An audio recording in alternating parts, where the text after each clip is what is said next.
Hello there. Welcome to another INFJ ramble. Today I'm going to try to stitch several subjects together and hopefully it makes sense. So, for a while now, I've come to the realization that the things that you consume impact you in a very, very, how do I say? The things you consume impact you and the things you experience and um, how you navigate through life in general. For instance, and when I talk about consumption, I'm talking about many different layers and levels and angles of being. So you can consume food, you can consume reading material, you can consume all kinds of information from all kinds of places, from all different sources. And I guess a form of consumption could be your inner dialogue. It could be your external dialogue. It could be the company you keep. Um, Again, the food that you eat, the information that you eat, because when you read books, you're eating that information. When you're online surfing the internet, you're consuming that information. Even the type of music you listen to, the company you keep, the things that you choose or allow yourself to be exposed to will ultimately create your reality. And I have several books that break it down in a way that is easy for you to mentally, I guess, digest. So if you were to think of it as like we're all energy and we're all on different frequencies, and depending on the frequency we're on, we are experiencing that quality of life, if that even makes sense. It's kind of tied into the law of attraction, kind of sort of not, but if you've heard of the law of attraction, it's kind of sort of down that same vein. But so I came across some books and they broke it down into three categories, and this is just, of course, labels are that are used in order for your brain to understand things on a higher level, you know. But they break it down into sattvic, rajasic, and tamasic. And I believe these are Sanskrit words. But a sattvic diet is very clean and pure and full of quality.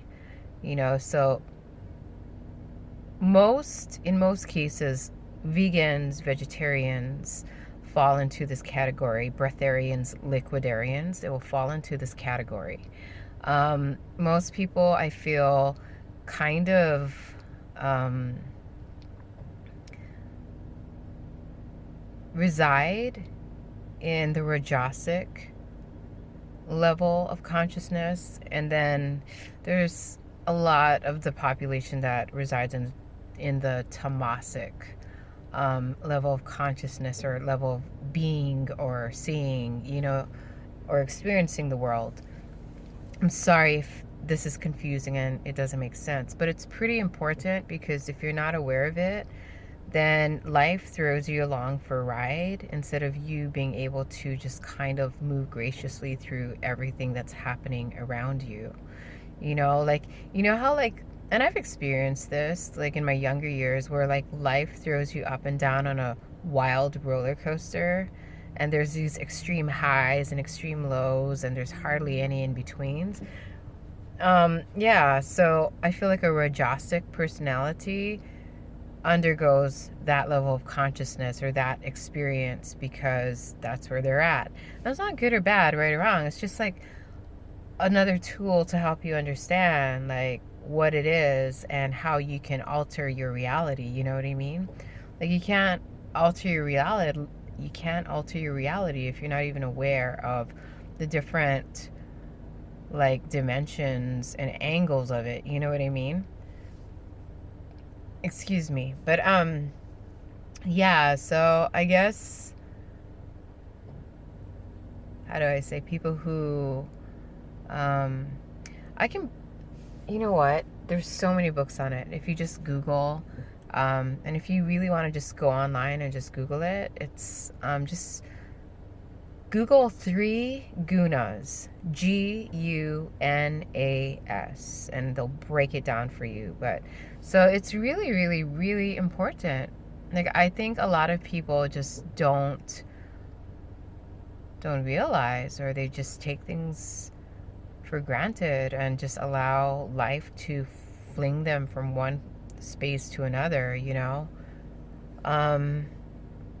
to be aware of the quality of the things you consume, and it goes down to inner dialogue too.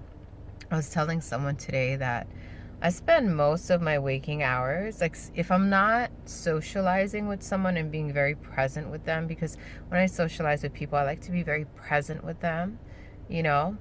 If I'm not very present with the person in front of me or the things, the activities I'm participating in, I'm constantly praying.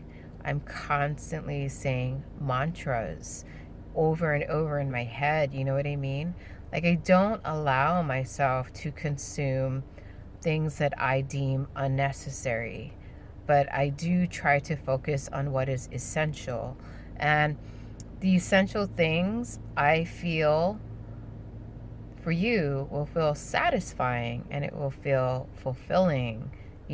Have you ever eaten a meal and you like eat the food, and then after you eat it, you either feel heavy and sluggish, or you don't feel satiated, like you just feel like that didn't like hit the spot for you, and so, you know what I mean, you end up eating a bunch of food and you just don't feel satisfied.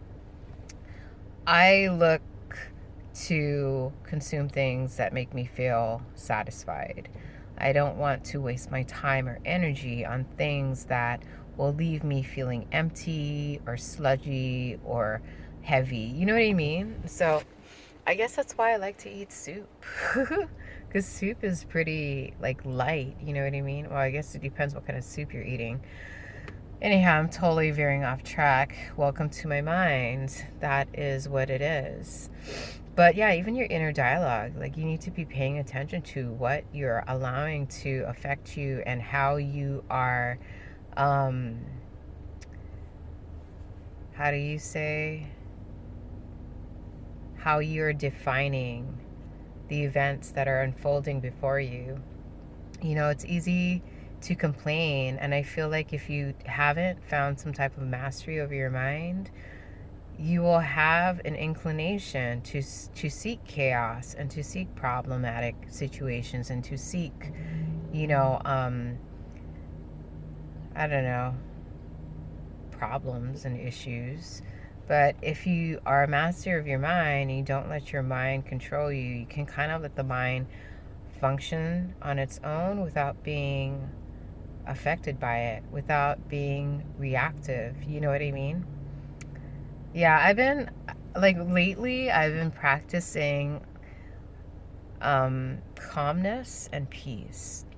And I think it's pretty obvious in my other videos. I mean, I just say it over and over. And part of the relearning, remembering process, I feel, is repetition. So if I want to extract an old, outdated program that no longer suits me from my mind and input something that is worthwhile, I will constantly repeat. And I mean, hence mantras. I mean, that's why you repeat things over and over again, right? It's almost to reprogram the mind, to kind of set the tone and set the tone, for your experience.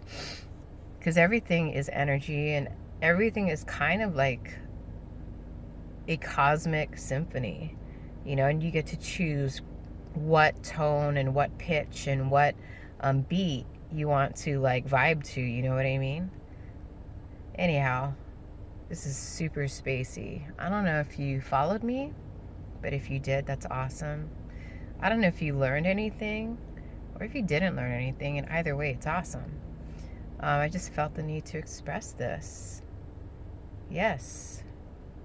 Wishing you a beautiful day, however you are, wherever you are, and blessings to one and all. Amen.